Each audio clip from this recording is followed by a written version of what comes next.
Okay, so I guess just as a quick reminder, I was addressing the problem that's been created by having almost 57 million kids either out of school or doing some remote schooling this year.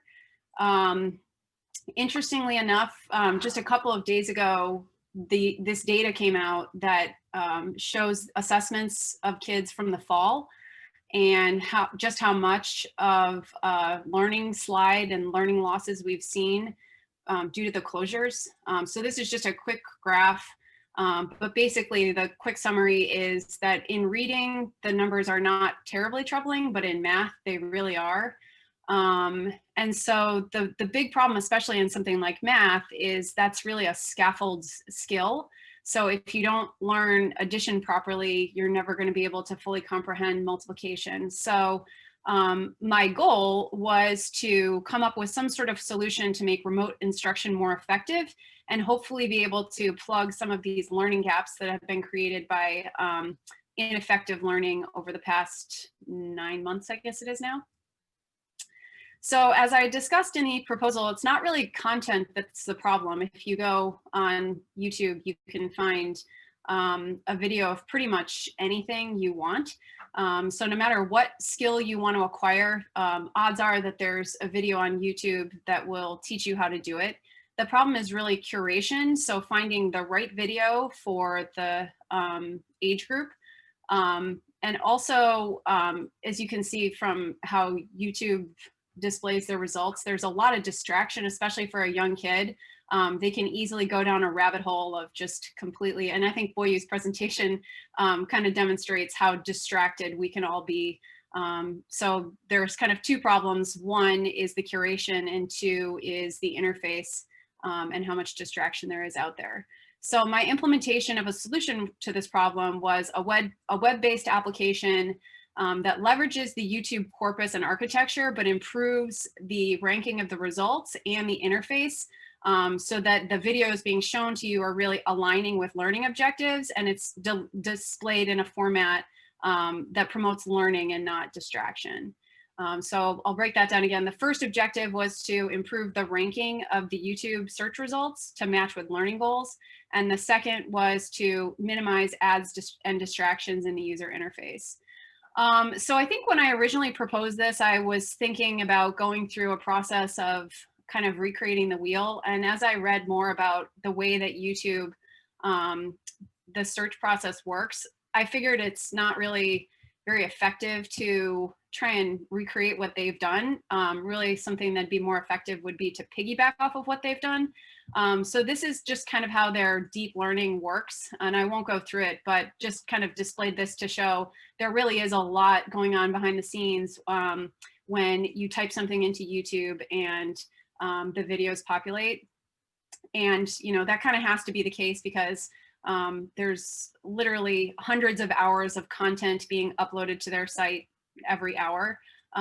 So, an effective candidate generation system is not something I could recreate on my own. It's something I had to kind of leverage what's out there for. But what I could do is take basically the candidates that are being generated in this first part here and re-rank them. And so what I did is I used I'm not sure how many of you have been exposed to natural language processing, but BERT is kind of a state-of-the-art machine learning technique developed by Google for natural language processing. It takes words, but also takes the context of words in predicting, the semantic meaning of the word. So there's a paper that was published a year ago that takes that technology and technique of BERT and does a lot of training and encoding and does that for sentences. So basically the long story short is that there's this SBERT, which you can take two sentences and get a cosine similarity of those sentences, basically just kind of by running it through their pre-trained model.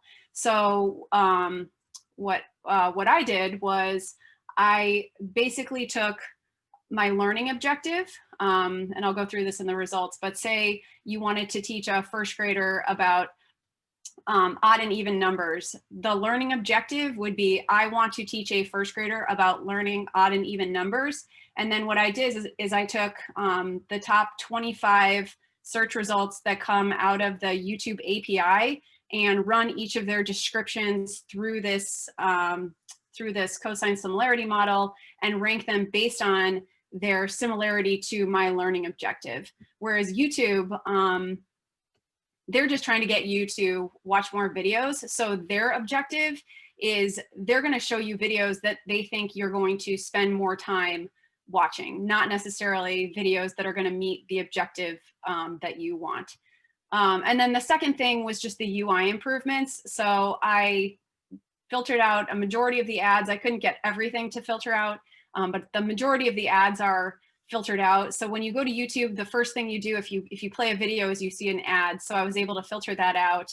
I was able to get the video to loop after it finishes, rather than saying, look at the next video that you should watch, which if you're watching this with 5-year-olds is usually like Paw Patrol.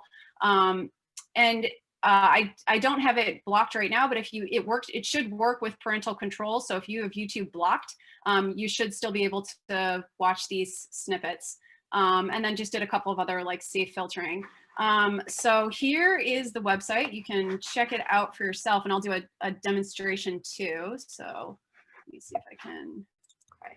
And if you go to the website, it'll take a while. I'll put it in the chat. It'll take a while. It's a Heroku app, but it's like the free tier. So it takes a while to boot up. But basically here is, can you see my screen now? Can you see the? Yes. Okay.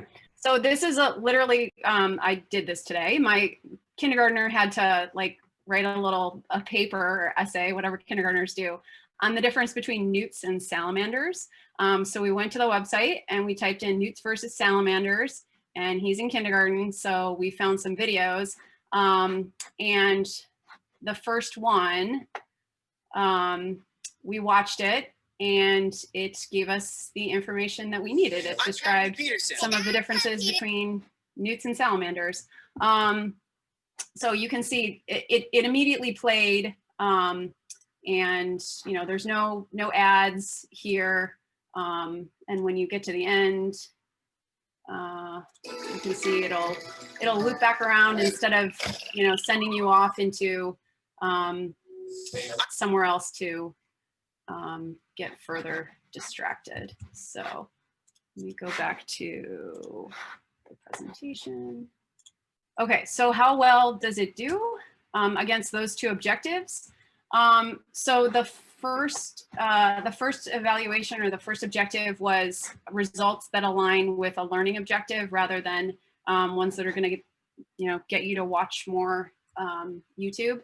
So I basically ran the API query that my website uses and ranked them, and then took the top 10 of the cosine similarities of the videos that my application would be showing, versus I then wrote a web scraper that went to YouTube and typed in the same query and got those results, got the description of those videos that you'd be shown from the website, took the cosine similarity of those. And as you can see, the application does a better job of matching up your learning objectives based on the video description with the query that was entered. And I noticed that the more generic the query was, the worse. So the worst one was, I want to teach a kindergartner about dinosaurs. That got the lowest score on the web. So there was the biggest delta between what my application was showing and the web was showing. And I think that's just because the less specific your request is to YouTube, the more flexibility they have to just show you what they think is you're gonna keep watching. But the second component of the objective, or the second objective, was to make it something that was usable and make it something that parents would use and teachers would use, because YouTube, I think most parents just think it's a terrible site with lots of garbage on it, but really it has a lot of free learning content. So these are just some quotes from some friends that I had take a look at the site and give me their thoughts, and they did give me some feedback on the user interface that I'm probably going to be moving forward incorporating into that. But these were just some comments that they liked the simplicity of it, that it, you know, it's not showing their kids toy videos and ads and all of that stuff too. So that's all I had, and would be happy to answer any questions.